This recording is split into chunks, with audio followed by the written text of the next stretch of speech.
मी असं वाचलं होतं सायंटिफिकली की जवळजवळ 40 ते 50 व्यक्तींना म्हणजे त्यांची आयुष्य मर्यादा वाढेल किंवा त्यांना आयुष्य मिळेल इतकं त्या एका व्यक्तीच्या मृत्यूनंतर फायदा होतो समाजात. आणि क्वालिटी ऑफ लाईफ.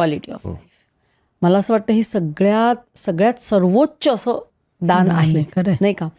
तर तुम्ही दोघं इकडे आलात आणि मला स्वतःला खूप छान वाटलं हे ऐकून. आणि फार जरूर आहे समाजाला ह्याची एक तर समजण्यासाठी की डोनेशन करणं तुमचं कुठलाही ऑर्गन फॉर दॅट मॅटर, आणि म्हणजे मृत्यूनंतरचं दान आणि किडनी डोनेशन हे किती गरज आहे सगळ्यांना त्याची. आणि लिव्हर सुद्धा. आणि लिव्हर खूप गरज आहे. तुम्ही एखाद्याला आयुष्य देताय हे तुम्ही खूप स्वतःच्या उदाहरणाने पटवून दिलेलं आहे.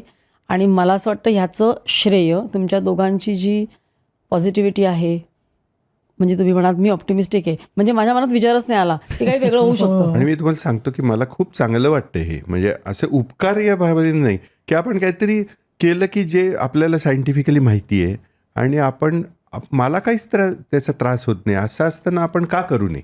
नाही पण सगळेच पुरुष असा विचार करतात असं नाही. पण हरकत नाही करायला असं मला म्हणायचं. जरूर म्हणजे सगळे नाही करणार कदाचित, पण देर मे बी फ्यू की ते हेजिटेट करत असतील. त्यांनी हे ऐकून तरी किंवा आमच्याकडे यावं, आम्ही त्यांना कन्व्हिन्स करू की हे किती छान आहे आणि तुमचं लाईफस्टाईल म्हणजे क्वालिटी ऑफ लाईफ खूप सुधारते. Not only health. आता we are probably happier than what we were before. आणि तुमचं नातं का वेगळ्या उंचीला जाऊन पोचलं असेल, नाही का? आता म्हणजे मागच्याच मला आठवते 2 महिन्यापूर्वी आमच्याकडे म्हणजे ते 6 महिन्यापासून येतातच आहेत. एक कपल येत होतं, यंग होता तो आहे, म्हणजे तो मुलगा साधारण 40 वय असेल त्याचं, आणि त्याची बायको तयार होती द्यायला, पण त्याला घ्यायचं नव्हतं. तो खूप रिलक्टंट होता. कारण माझा मुलगा लहान आहे, मग काहीतरी झालं तर त्याचं काय होणार वगैरे.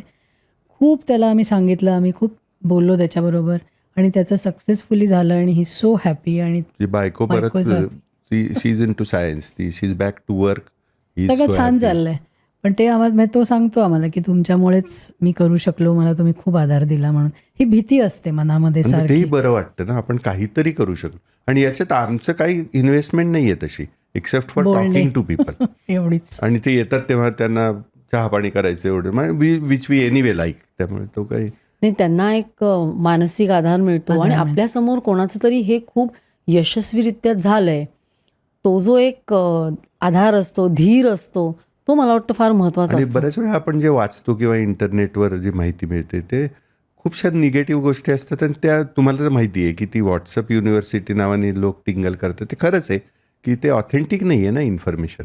त्यामुळे ऑथेंटिक साईट तरी तुम्हाला कळायला पाहिजे की तुमच्या मेडिकल फील्डमध्ये काहीही सल्ले कोणीही देता हल्ली. पण आम्हाला या बाबतीत अजून एक गोष्ट तुम्हाला सांगायला पाहिजे. आम्ही जेव्हा त्या विशिष्ट हॉस्पिटलमध्ये गेलो तेव्हा त्यांनी आमच्याकडून अंडरटेकिंग घेतलं आणि फाईलवर छापलेलं होतं की कुठलीही दुसरी थेरपी तुम्ही घेणार नाही.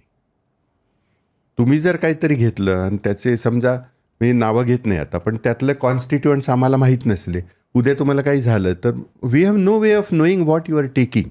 त्यामुळे ते आम्ही पाळलं. आणि आमच्या चांगल्या दृष्टीने आमचे अनेक मित्र जे विविध थेरपीमध्ये काम करतात त्यांनी आम्हाला मदत करण्याचा प्रयत्न केला. आम्ही त्यांना हात जोडून सांगितलं की तुमचं इंटेन्शन चांगलं आहे, पण आमच्या डॉक्टरनी सांगितलं की असं नाही करायचं. ते एक होतं मात्र त्यांचं, कारण ते म्हणाले आम्हाला माहीत नाही ते काय देतात. म्हणजे कॉन्स्टिट्युएंट जर माहीत नसले एखाद्या औषधाचे, त्याच्यात काहीतरी नेफ्रोटॉक्सिन असलं किंवा काही असलं तर आमचा कंट्रोल नाही आहे मग तुमच्या तब्येतीवर. त्यामुळे ते एक फॉलो केलं. That is part of discipline की डॉक्टरांना विचारल्याशिवाय काहीच घेत नाही अजिबात.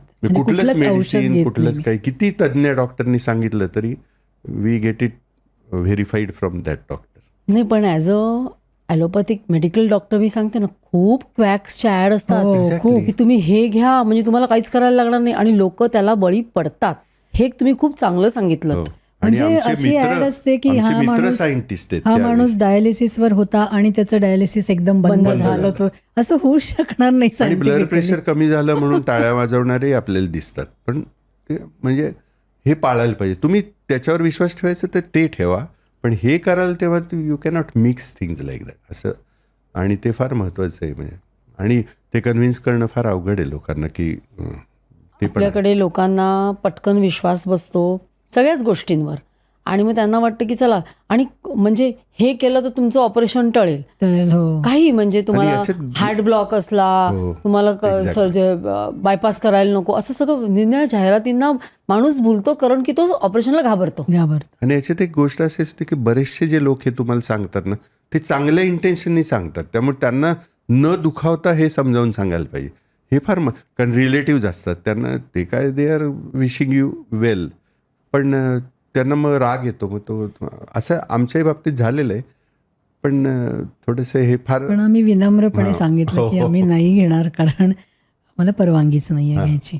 आणि मलाही ते पटतं, म्हणजे आम्हाला सायंटिफिक बॅकग्राऊंड असल्यामुळे माहिती आहे की खरंच आहे, हे सत्य आहे. If it is not scientifically proven, there is always risk involved. आणि मग हे खूपच प्रेशियस आहे, ट्रान्सप्लांट आणि किडनी. त्याच्यात तुम्ही कशी रिस्क घेणार? म्हणजे इट डझंट मेक सेन्स ना, कॉमन सेन्स आहे. ही क्लिप शेवटपर्यंत बघितल्याबद्दल खूप खूप धन्यवाद. संपूर्ण एपिसोड बघण्यासाठी खाली दिलेल्या लिंकवर क्लिक करा आणि सर्व काही चॅनलला सबस्क्राईब करायला विसरू नका.